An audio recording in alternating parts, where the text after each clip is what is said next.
Es una bendición muy grande y un privilegio grande que el Señor nos da, y especialmente digo que es un privilegio grande porque por la gracia de Dios, usando a la familia de la hermana Ana Tulia hace muchos años, pude participar con la música en la iglesia de Versalles, donde conocí hermanos muy amados, y poder, como dijo un hermano que predicó en la mañana, que nos trajeron el culto los hermanos de la cosecha en la principal, que estaba frente a su pastor, que había sido el maestro, y yo tengo el privilegio de estar aquí delante de hombres de Dios que han conocido su bendita palabra. Y cuando me dio la oportunidad el pastor y la familia pastoral de empezar la exposición de Hebreos 11, los héroes de la fe, le decía a mis hermanos que gracias al Señor todos los que asisten, la mayoría yo sé, son hermanos que ya han sido estructurados en los principios de la fe cristiana. Por lo tanto, lo que me propondría hacer durante el tiempo que el Señor me ha permitido estudiar su bendita palabra, me ha fascinado todo lo que tiene que ver con la apologética cristiana y con la escatología.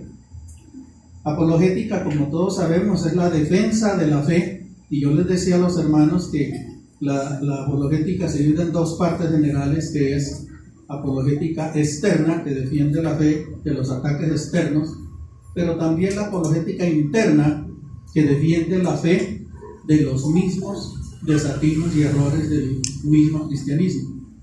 Porque como dice el libro de Eclesiastés, no hay hombre en la tierra que haga bien y nunca peque. Además, todos somos falibles, todos nos equivocamos.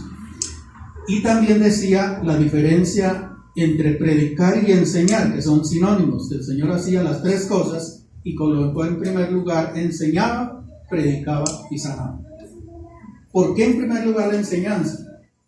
Las dos no se excluyen. Mientras que la predicación es el anuncio de un evento importante sobre Dios para derrotar la ignorancia de Dios en el ser humano.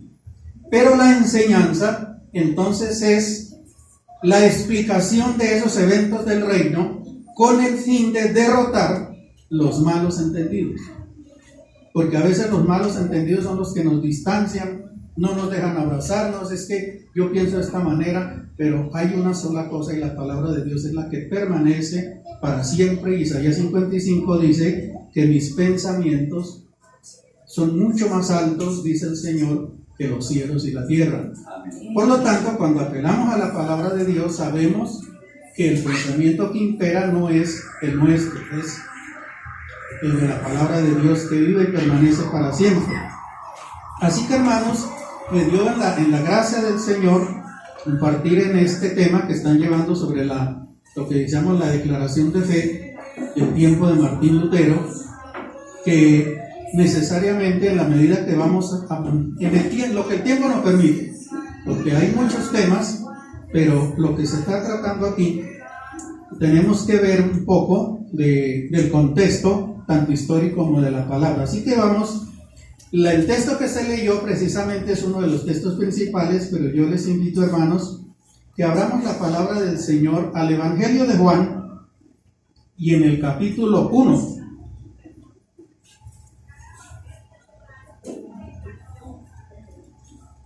Evangelio de Juan, porque este tema, pudiera decir, hermanos, tenemos que leer el Evangelio de Juan, la carta a los Romanos, la carta a los Gálatas, para ver todos esos temas que el apóstol Pablo y todos ellos trataron. Pero como no nos alcanza el tiempo, yo voy a empezar a leer el primer capítulo de Juan. Ya la hermana leyó la carta a los Efesios, pero yo voy a leer en el primer capítulo para poder. Leemos en el nombre del Padre, del Hijo y del Espíritu Santo, Evangelio de Juan, capítulo 1. Voy a leer los versículos acá. Tengo en mi mano la versión de Biblia de las Américas, así que hermanos sigan la lectura. Dice: en el principio existía el Verbo, y el Verbo estaba con Dios, y el Verbo era Dios. Él estaba en el principio con Dios.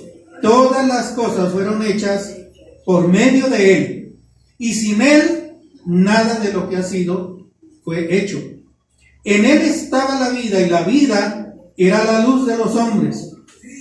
Y la luz brilla en las tinieblas, y las tinieblas no prevalecieron contra Él.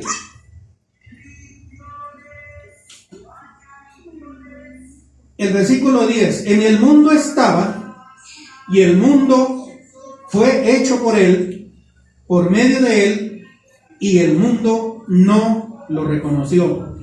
A lo suyo vino, y los suyos no lo recibieron. Pero a todos los que le recibieron, les dio derecho de llegar a ser hijos de Dios, es decir, a los que creen en su nombre, que no nacieron de sangre ni de voluntad de la carne, sino de la voluntad, ni de la voluntad de hombre, sino de Dios. Y el Verbo se hizo carne y habitó entre nosotros, y vimos su gloria, dice Juan, ellos la vieron, gloria como del unigénito del Padre, lleno de gracia, y no solo de gracia, sino de verdad. Lleno de gracia y de verdad.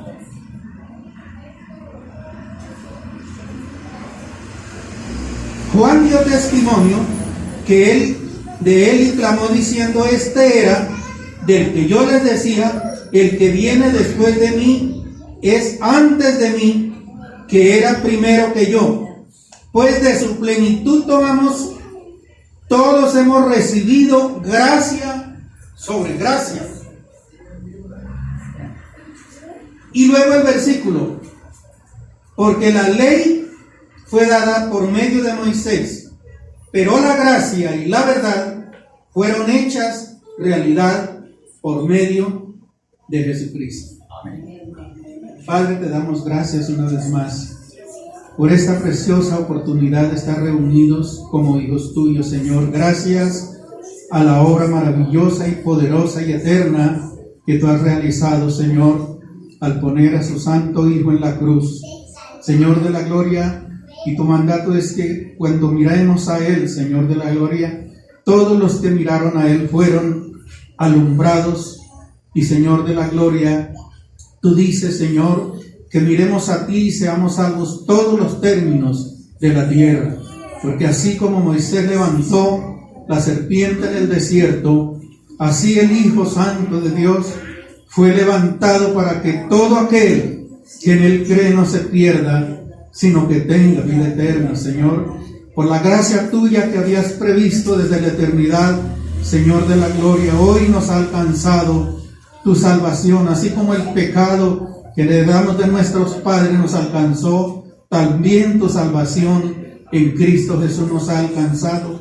Y oramos porque sabemos que nuestros hijos también serán alcanzados, y los hijos de nuestros hijos, Señor de la gloria, porque para siempre es tu misericordia. Permítenos, Señor de la gloria, con temor y reverencia, meditar de tu bendita palabra, darte a ti la gloria, porque todo procede de ti, Señor de la gloria. Gracias te damos en el nombre de Jesús. Amén y amén.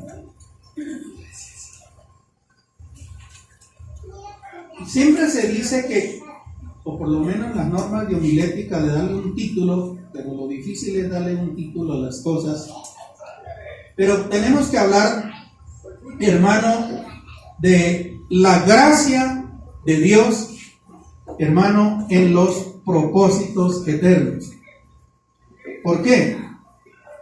Porque, hermanos amados, aquí estamos haciendo, bueno, aquí el hermano programó la meditación, diríamos, para tratar, como ya dije antes, la confesión que hizo Martín Lutero en su tiempo. Y aquí hay, sin lugar a duda, maestros como nuestro hermano Artúbel y muchos otros que tenemos conocimiento de la palabra de Dios. Y una de las normas principales en el estudio de la hermenéutica y la exégesis bíblica, la sana interpretación de la palabra de Dios, que por lógica nos confronta a ser responsables en ello. Y hay mucho de qué hablar de la situación de hermenéutica, pero una de las normas es el legítimo y buen uso del contexto. ¿Cierto, pastor? Porque sacar una cosa del contexto, yo leí por ahí a alguien que sacar un texto del contexto es un pretexto. Un ejemplo claro es, todo el mundo sabemos de memoria, todo lo puedo en Cristo que me fortalece. Bueno, eso no está mal decirlo. Bueno, pero alguien dijo que, una persona dijo como yo todo lo puedo en Cristo, me va a pasar este río y sin puente ahí, yo sé que como Pedro andó sobre las aguas, yo puedo andar también. Y se tiró, después el río se lo llevó. ¿Sí? Entonces, todo lo puedo en Cristo que me fortalece. Si usted mira el contexto un poquito atrás, cuando Pablo dijo eso, ¿sabe qué dijo primero? Yo he aprendido a vivir cualquiera que sea mi situación.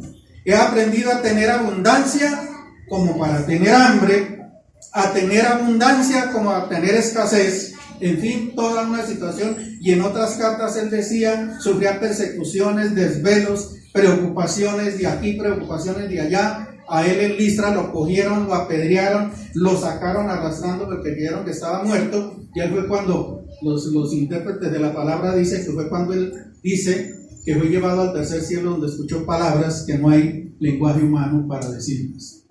Entonces, hermano, el contexto para él decir eso, que todo lo podía en Cristo, es porque tenía hambre, que tuvo escasez, así como le pasa a usted y a mí. A veces no tenemos ni dinero para ir al culto, vamos a ir a la cena y no hay nada. No. Entonces, hermano, bueno, ahí sí podemos decir, bueno, todo lo puedo en Cristo que me fortalece. Amén. Entonces, hermanos, el uso del contexto, y se habla del contexto inmediato y el contexto general y el contexto de acá. Entonces, hermanos, para participar por la gracia del Señor en esta exposición, me propongo, hermanos amados, y proponerles a ustedes, hermanos, que miremos el contexto de la gracia de Dios en la eternidad, más no, porque aquí vemos, hermano, que la gracia de Dios no empezó ni con Adán, ni con ningún hombre, ¿o sí? No empezó con los hombres. Y voy a pedirles, por favor, que leamos en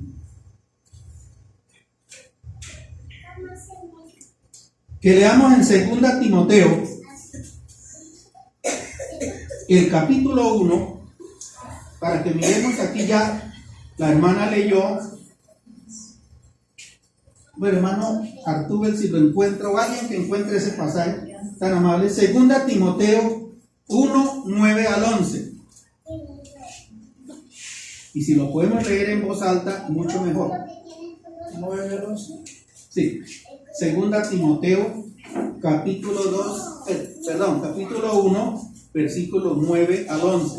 Quien nos salvó y llamó con llamamiento santo, no conforme a nuestras obras, sino según el propósito suyo y la gracia que nos fue dada en Cristo Jesús antes de los tiempos de los siglos, pero que ahora ha sido manifestada por la aparición de nuestro Salvador Jesucristo, el cual quitó la muerte y sacó a la luz la vida y la inmortalidad por el Evangelio, del cual yo fui constituido predicador, apóstol, maestro de los gentiles.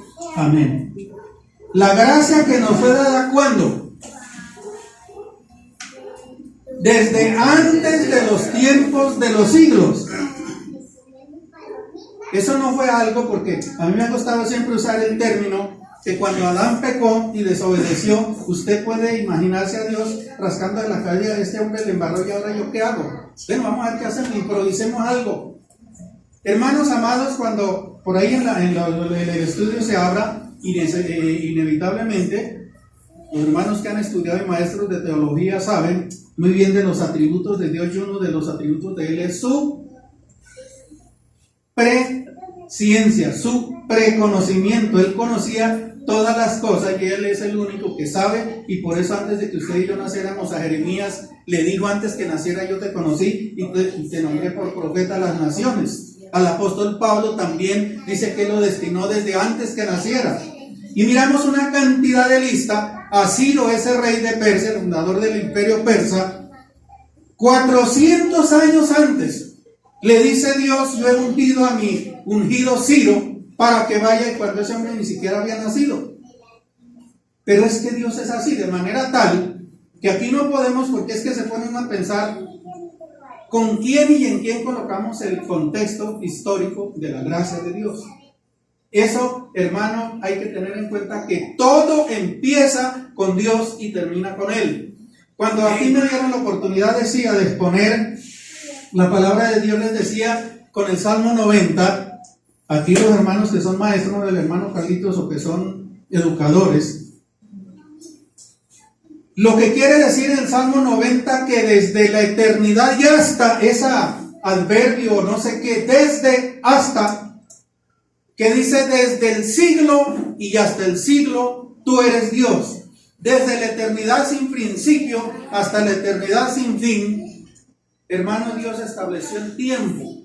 Y en ese tiempo que le da aquí a la tierra y a la humanidad, que en otros textos hablan de, porque aquí el apóstol Pablo en el capítulo 3 de Efesios, él habla cuando vino la dispensación de los propósitos de Dios.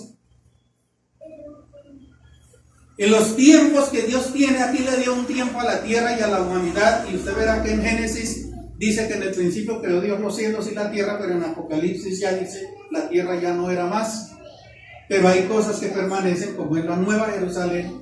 Y lo otro es que allí, hermano, dice que en esa Nueva Jerusalén, allá, bueno, no vemos, allá no está en Gativá, allá no está la misión panamericana, no está la iglesia cruzada. Y lo más tremendo es que allí dice: no vi en ella templo. Bueno, y entonces ¿dónde iremos nosotros? ¿A dónde vamos a asistir en la Nueva Jerusalén, pastor? ¿A dónde?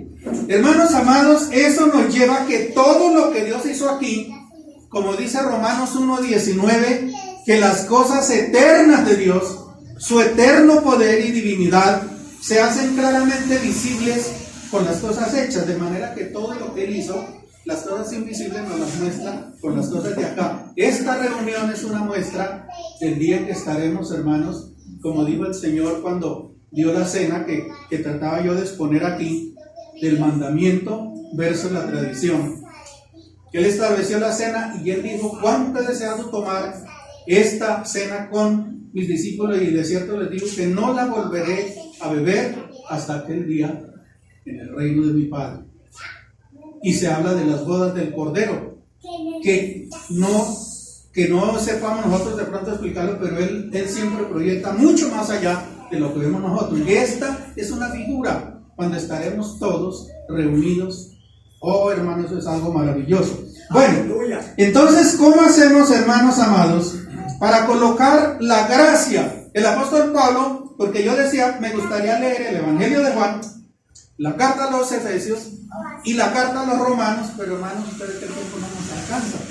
Porque el apóstol Pablo en la carta a los Romanos, alguien escribió una obra que la llamó La justicia de Dios. Y es eso. Y la carta a los Gálatas se hacía porque los judaizantes del tiempo tenían, sí, usted es cristiano, pero tiene que cumplir la ley, hacerse circuncidar, y por ahí hay muchos hoy, sí, usted es cristiano, pero tiene que guardar el sábado y no sé cuánto. Hermanos amados, esa situación no es, hermanos, con nosotros que empezó, ni con los hombres. Bueno, hermano, entonces, ¿qué tal, hermanos, si ponemos el contexto un poco más atrás?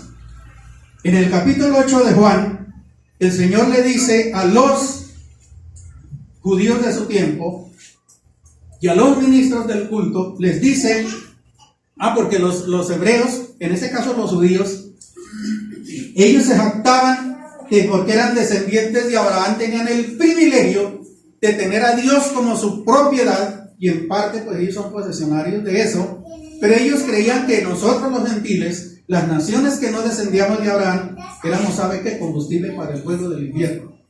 Y por eso ellos eran renuentes en todos los aspectos para que fueran, ellos no querían que nosotros fuéramos beneficiados, pero eso pensaban ellos.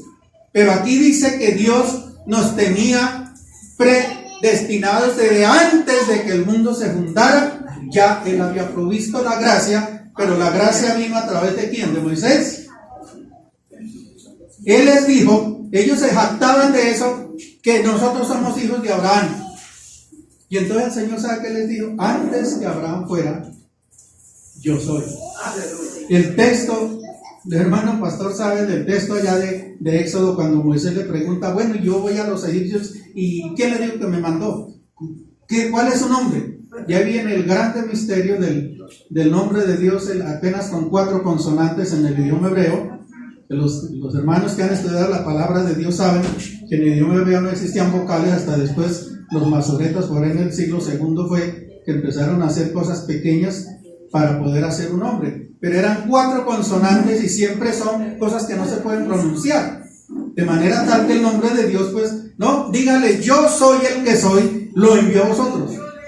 Y si ve que el Señor dijo, yo soy, y por eso Él dijo, antes que Abraham fuera, yo soy.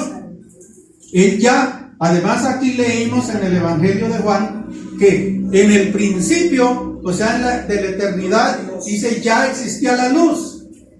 El Señor ya estaba en la oración sacerdotal que llaman en el capítulo 17 de Juan. Le dice el Señor en su oración, glorifícame con esa gloria tuya que tuve antes que el mundo fuera.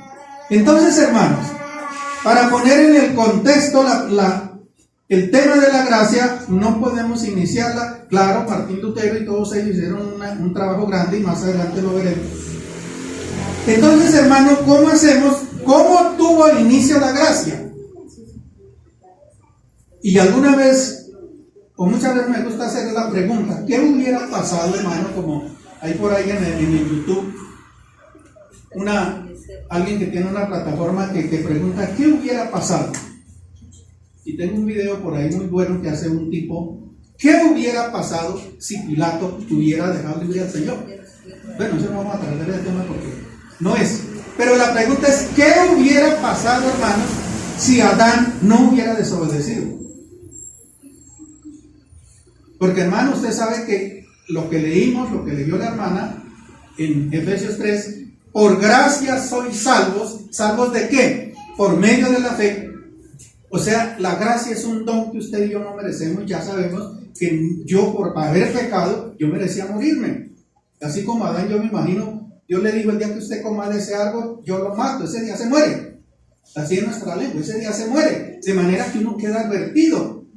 Y preciso cuando yo me imagino ese hombre, yo no sé cómo eso, sí me gustaría preguntarle yo a Eva cuando yo me le encuentre, ¿cómo hizo usted para que Adán comiera? ¿Lo durmió? ¿Qué fue lo que pasó? Porque es que el hombre fue el primero que recibió el mandamiento. De todos los árboles que hay, podrá comer, pero de ese árbol no. El día que coma de él, usted se muere. Y entonces, yo no sé cómo hizo Eva. No, aquí no podemos hacer un escenario todo grande. Lo cierto es que, porque por eso yo les invito a que miremos el contexto hasta la eternidad, porque es donde está el problema.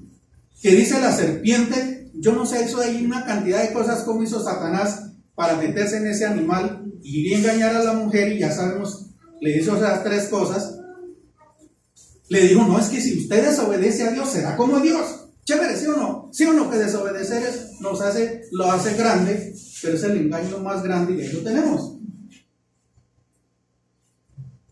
Y va y le dice, sencillamente, yo dije, pero bueno, listo, que comiera ella, pero ¿cómo se las arregló usted? Así tan sencillo, dicen que alargó la mano y comió y le dio a su marido. Es que ese hombre estaba dormido, o qué pasó, ella había recibido el mandamiento, porque si ustedes miran, y yo sé que los pastores saben, que cuando Dios le dio ese mandamiento a Adán, Eva no había sido formada todavía.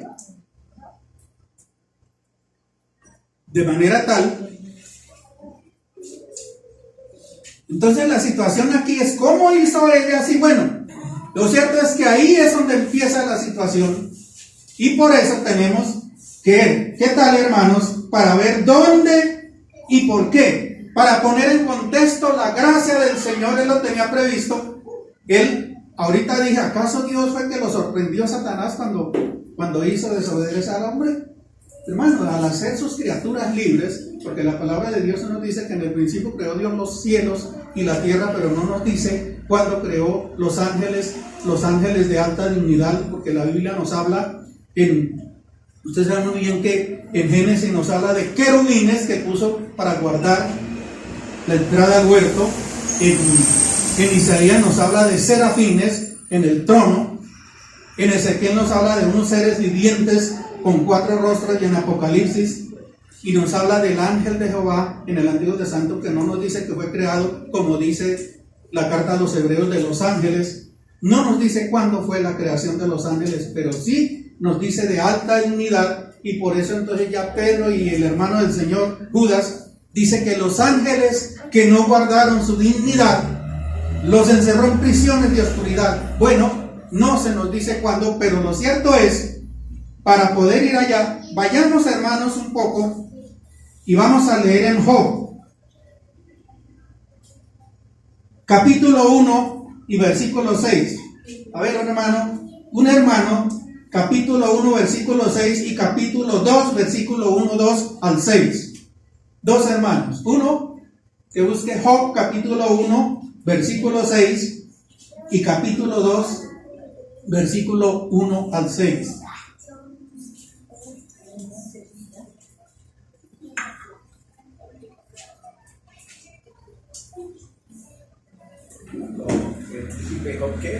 Job, capítulo 1, versículo 6.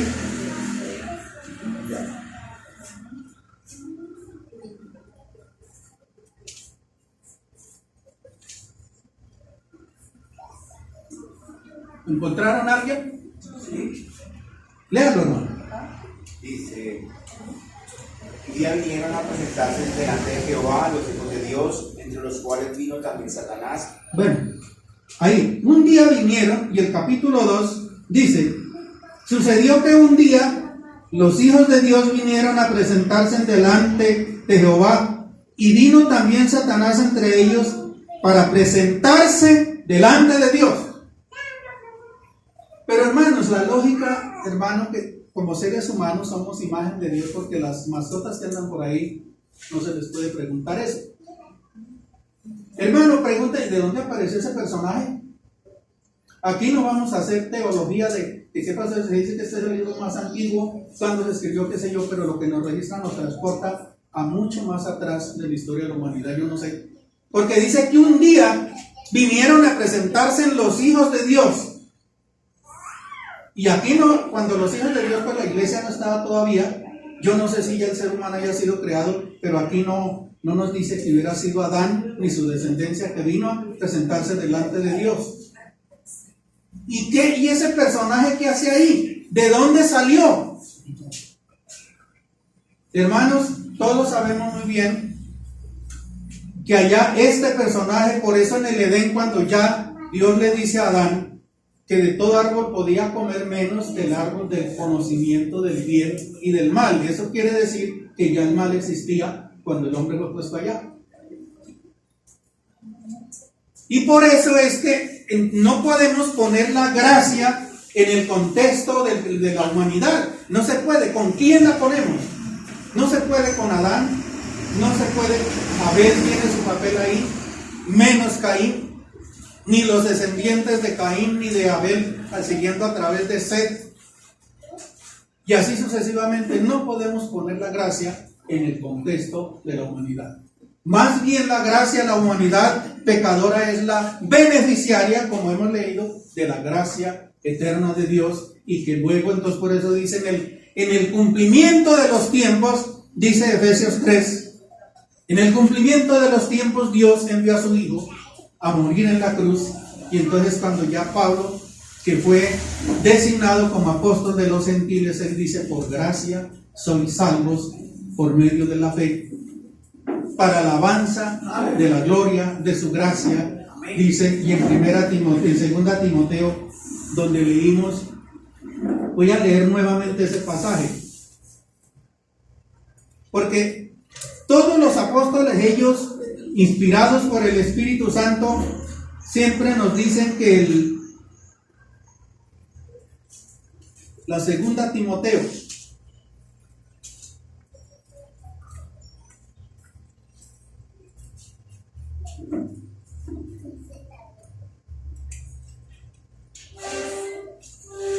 dice que nos ha salvado y nos ha llamado con llamamiento santo, no según nuestras obras, sino según su propósito eterno, según la gracia que nos fue dada en Cristo Jesús desde antes de los tiempos de los siglos. Antes, o sea, por eso el Señor fue destinado. En el libro de Apocalipsis usted ve que lo que proclaman los querubines ahí, santo, santo, es el Señor Dios Todopoderoso, que fue inmolado antes de los tiempos de los siglos. Si Él fue inmolado, fue en Jerusalén, pero desde antes ya había Dios provisto el sustituto para salvar a los seres humanos. Entonces, hermano, pueden ver ustedes en Ezequiel 28 la situación allí, digamos, de las, como podamos llamar, las posiciones angélicas de dignidades grandes, donde están los querubines, serafines, ángeles escogidos, etc. Pero hubo uno allí en los querubines que se rebeló y quiso destronar a Dios.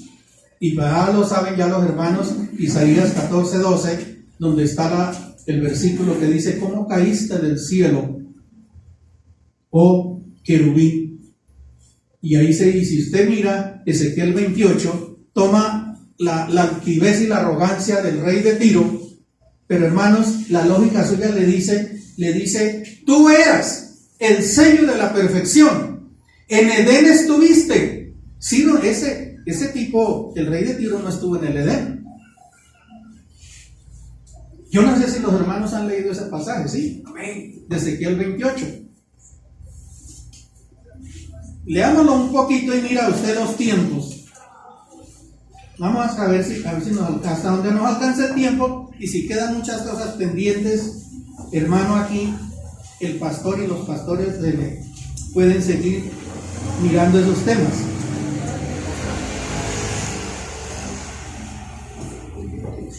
El versículo 13 dice: en Edén estabas, en el huerto de Dios, toda preciosa era tu vestidura rubí. Imagínense, el rey de Tiro no tenía todos esos vestidos de esas piedras preciosas. Y dice: el día que fuiste creado fueron preparados tu querubín protector. Y ahí dice un querubín, no era el rey de Tiro. El rey de Tiro no era un querubín. De alas desplegadas yo te puse allí, estabas en el santo monte de Dios, andabas en medio de las piedras de fuego. Perfecto, y note que el tiempo es pasado, perfecto eras en tus caminos desde el día que fuiste creado. Ese no es eterno, fue creado hasta que se halló iniquidad en ti. A causa de la abundancia de tu comercio te llenaste de violencia y pecaste. Yo pues te he expulsado por profano del monte de Dios y te he eliminado querubín protector de medio de las piedras de fuego. Se enalteció tu corazón a causa de tu hermosura, corrompiste tu sabiduría.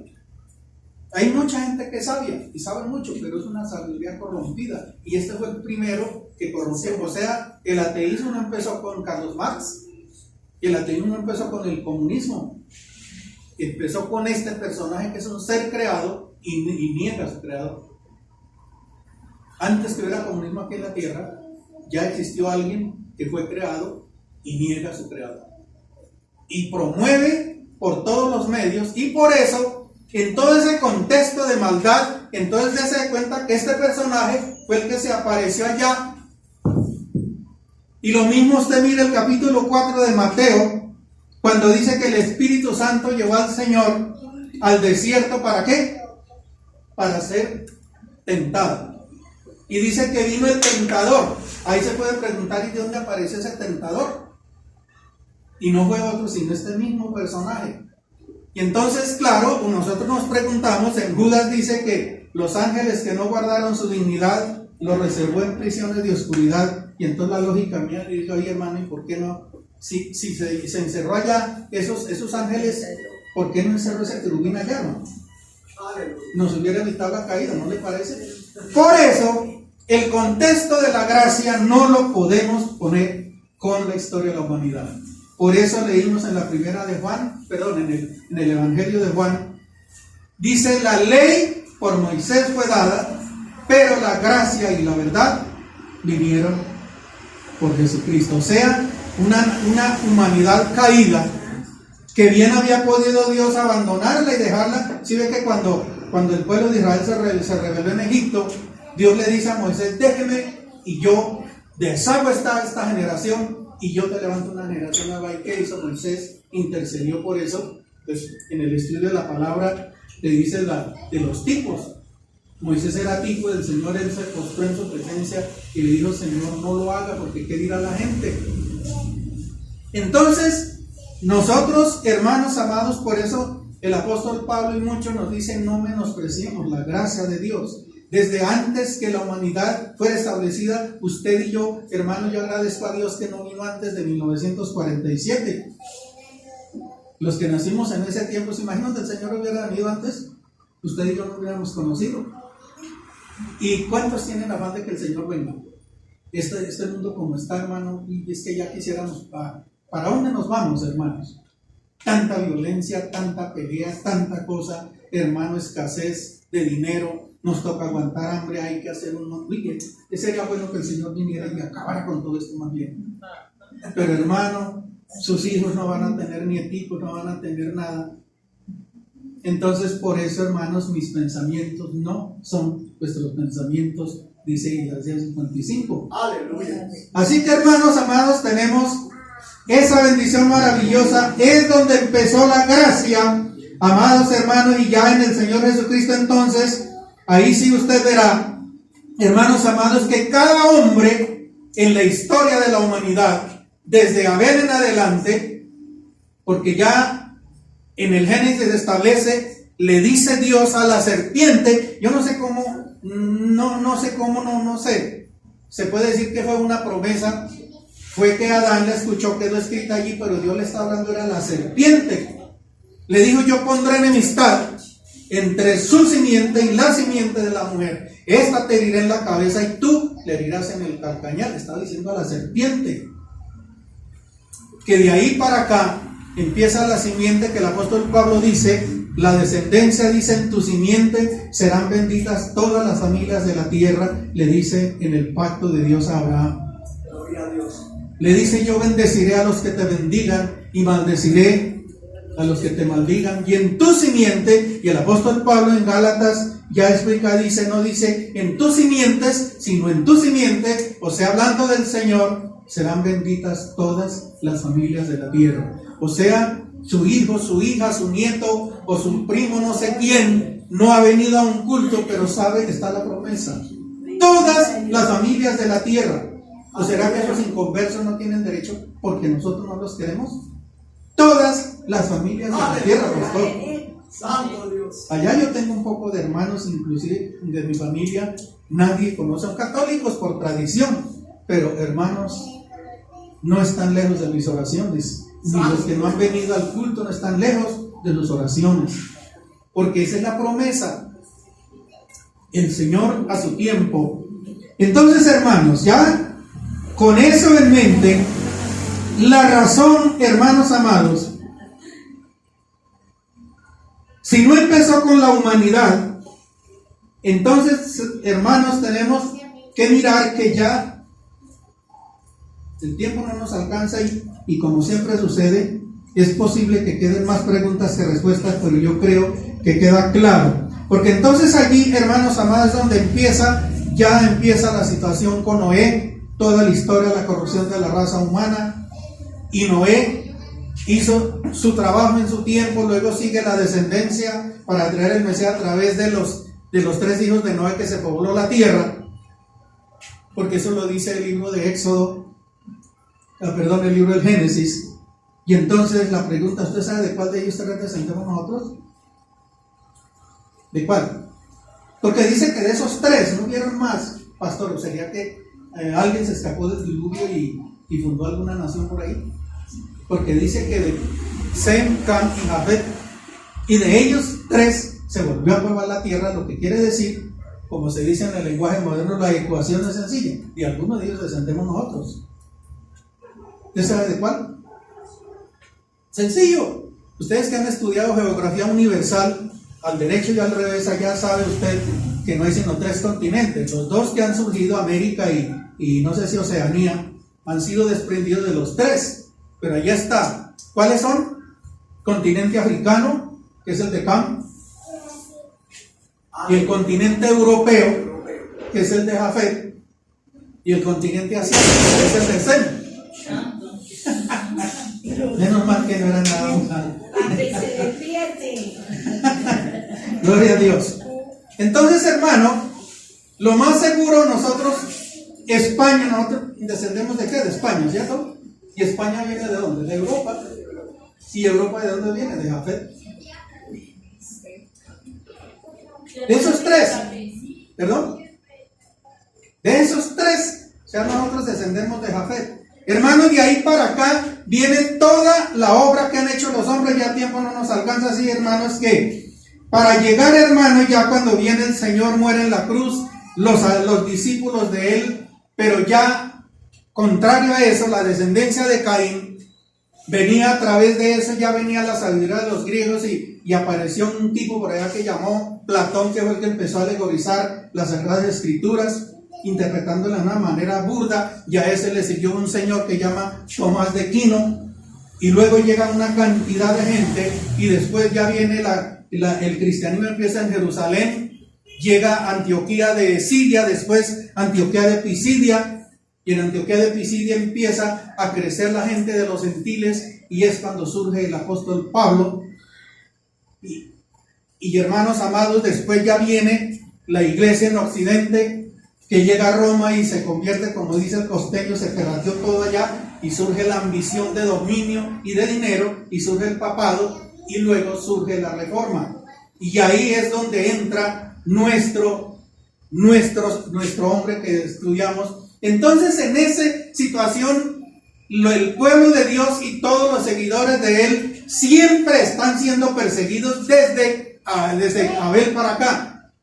Caín lo mató porque se atrevió a creer que un día vendría alguien a derramar su sangre, y él ofreció un sacrificio, y sería importante saber cómo respondería, qué fue lo que pasó, por qué a Dios le agradó lo de Abel y cómo lo demostró. La mayoría de intérpretes están de acuerdo que así como sucedió con el sacrificio cuando Elías y los 400 falsos profetas de Baal, una congregación completa, y lo más terrible es que eran del pueblo de Dios, 400 profetas, y del pueblo de Dios, una congregación grandísima.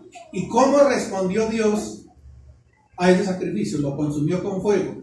Cuando Dios vino al padre de Manoah, al padre de Sansón, que era Manoah, dice que el varón de Dios, y ahí dice, el ángel de Jehová vino y se sentó allí y se le apareció a la esposa, que era estéril, y no hay tiempo para entrar en detalles.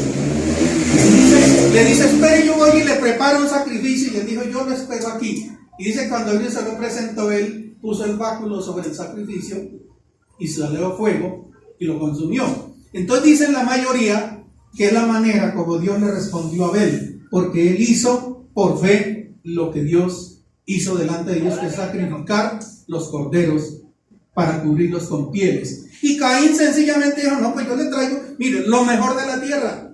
Algo así como lo que hizo Saúl, ¿recuerdan? Dios le había dicho que tenía que acabar con ese rey acá, que los había atacado en el desierto, y le cogió a matarle a la gente que venía cansada. Y entonces Dios dio sentencia, esta es la generación de este rey, y le tocó a Saúl en suerte hacerlo, y entonces el pueblo dijo, no, pero esas vacas tan buenas, ovejas, mire, llevemos, le podemos dar sacrificio a Dios, yo sé que Él va a aceptar eso. Pero es que cuando Dios dice una cosa, hermano, no es, hermano, como nosotros queramos. A Caín dijo, no, mejor lo de la tierra, eso lo acepta, y nos hace recordar si por aquí en los campos, como se dedican los dioses paganos, todas las mejores frutos de la tierra. Pero es que, hermano, solo dice Hebreos 9:22, sin derramamiento de sangre no hay perdón. Yo lo dije una mañana, todo lo bueno que nosotros hacemos no puede reemplazar la sangre del Señor. Entonces aquí, hermanos, dése de cuenta que Abel en adelante ya, bueno, ya no podemos detenernos en más, pero entonces, amados, aquí hay una cosa que tenemos que tener en cuenta.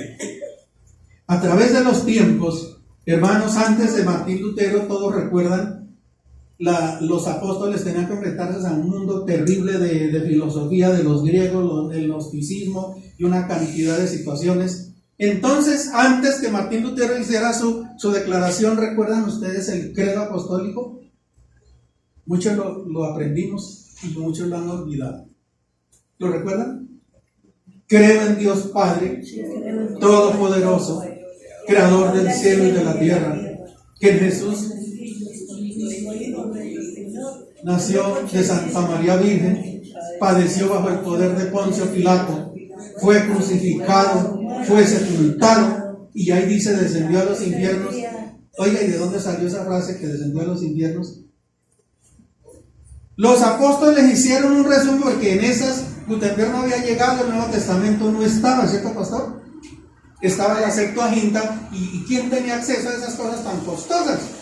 El cristianismo primitivo no tenía, como usted y yo, acceso a una Biblia, y menos a un celular con cuanta Biblia uno quiera. Entonces los apóstoles hicieron esa declaración de fe. Esto es lo que creemos nosotros. Creemos en Dios Padre Todopoderoso, Creador del cielo y de la tierra, en Jesucristo, su único Hijo, que fue concebido por obra y gracia del Espíritu Santo, que nació de María la Virgen, padeció bajo el poder de Poncio Pilato, fue crucificado, fue muerto y fue sepultado, descendió a los infiernos y al tercer día se levantó de los muertos, subió a los cielos y está sentado a la diestra de Dios, y de allí ha de venir a juzgar a los vivos y a los muertos. Y dice: yo creo en la Iglesia universal, en la comunión de los santos, en el Espíritu Santo, en el juicio eterno, la resurrección de los muertos y la vida eterna. Y vale la pena. Eso lo hicieron ellos porque no tenían, hermano. Y entonces pasa adelante ya cuando viene el cristianismo a Roma, que es cuando entonces surge toda la cantidad donde le prohibieron, confiscaron las Biblias. Y entonces aquí el contexto de Martín Lutero es importante. No podemos entrar en contextos de todo lo que fueron los apóstoles, Moisés, todos ellos, pero el contexto de Martín Lutero, el ser humano siempre ha tenido el deseo de buscar de Dios, y él entonces se encerraban en esa, estaban lo que llaman los monásticos, por ahí, los grandes monasterios, y los que podían pues iban, se encerraban allá. Y entonces dicen que en esos conventos de ese tiempo, no hay tiempo para entrar en detalles, y registran los historiadores que ese Martín Lutero dice que lo llamaban, andaba como loco en ese convento, se la pasaba preguntando cómo hace el ser humano para estar seguro de su salvación. Estaba encerrado en un monasterio, estaba haciendo un montón y él se daba cuenta toda la explotación que había, las famosas peticiones que habían, las indulgencias que le decían que apenas cayera la moneda al fondo, ahí mismo el alma de su familiar subía. Y se inventaron el purgatorio, un montón de cosas que ya lo puede averiguar usted. Y dicen que él andaba por toda parte a todo el mundo preguntándole cómo hace el ser humano para estar seguro de la salvación. Y yo tuve un hermano que fue cura franciscano, pero él no podía decir misa, y yo siempre me preguntaba por qué todos los curas no pueden decir misa. Y resulta, yo creo que ya los hermanos lo saben, cuando una persona entra ya de niño, en diferentes formas, entonces el único que puede decir misa, pero tiene que someterse a 7 juramentos. 7 juramentos, hermano. ¿Ya saben lo que es jurar 7? Pero el hombre, hasta que cuando ya cumplían los 7 juramentos, por fin le daban la Biblia. Oiga, tremendo. No es como ahora que usted ni siquiera sabemos qué librerías cristianas para comprar. La podemos tener ahí en el celular, para que ir a comprar una Biblia. Allá no era así, tenían que, claro, era muy difícil tener la Biblia, entonces tenía que primero cumplir 7 juramentos. ¿Sí puede entender usted el contexto histórico de Martín Lutero y muchos otros? Cuando él por primera vez le dan la Biblia y empieza a leer el hombre y se da cuenta, se encuentra con semejante sorpresa, descubrió que el hombre no necesita estar encerrado en ningún bendito monasterio para ser salvo, y no necesita estar pagando indulgencias para salvar su alma, y no necesita una cantidad de cosas. Y es cuando la historia nos dice que cogió y fue y llevó las 95 telas y las clavó en el templo ese allá de Wittgenstein, creo que fue. Y eso dése cuenta lo que le costó. Y por eso, lo mismo que los apóstoles, en un mundo impío que estaba plagado del gnosticismo y de la sabiduría griega y de todos los alegorizadores y toda esa cosa, entonces ellos, esto es lo que creemos, y Martín Lutero entonces, para él refutar todo eso, entonces por eso dijo, no, solo la Escritura, solo podemos ser salvos por gracia y solo por la fe, y la gloria solo para Jesucristo y nada más. Y eso, hermanos, o sea, él cumplió un papel como usted y yo lo he hecho, como el pastor lo ha hecho, y cada uno Dios nos ha dado participación. Y entonces el apóstol Pablo, en una palabra, yo creo que leamos, hermano, la 1 Corintios 3 para terminar. Y ya creo que la hermana, porque entonces para terminar nos deja una lección hermosa. ¿Qué vamos a hacer nosotros, hermano? ¿En qué contexto nos colocamos? Voy a leerlo. Dice capítulo 3 de primera. Así que yo, hermanos, no pude hablarlos como a espirituales, sino como a carnales, como a niños en Cristo. Os di a beber leche y no alimento sólido, porque todavía no podéis digerirlo. En verdad, ni ahora podéis, porque todavía sois carnales, pues habiendo celos y contiendas entre vosotros, no sois carnales y andáis como hombres. Porque cuando uno dice, yo soy de Pablo, y otro, yo soy de Apolos, no sois simplemente hombres. ¿Qué pues es Apolos y qué es Pablo? Servidores mediante los cuales vosotros habéis creído, según el Señor dio oportunidad a cada uno. Y dice, yo planté, Apolos regó, pero ¿quién dio el crecimiento? Moisés hizo su parte, no hizo su parte, todos hicieron su parte, los reformadores hicieron su parte, Martín Lutero. Pero entonces, ¿qué es lo que pasa? ¿Por qué no tomamos hoy en día, hermanos queridos, no hay que la pregunta, ¿y usted a dónde asiste? Qué bendición, hermano, podemos aquí conocer, hermano, aquí en la presbiteriana hacemos esto. Y la pregunta es, esos hermanos de allá, porque, hermano, yo les recuerdo una cosa. La Biblia dice en Apocalipsis que en las 7 estrellas que representaban, hermano pastor, las 7 iglesias, y toda la historia de la iglesia, con esos pentecostales allá que son todos, hermano, nosotros no podemos decir, porque acuérdense que los ángeles, eso es otro tema, los ángeles son los que van a separar la cizaña del trigo. Y hermano, nosotros la iglesia no podemos, esa gente están haciendo allá, esperemos que llegue por allá. Efesios dice, así que hermanos, no juzguen nada hasta la venida del Señor, porque cuando, como dice el boyacense, el día de la quema se ve el humo. Por el momento permanezcamos nosotros y ojalá seamos trigo, porque lo que es paja se lo lleva el viento.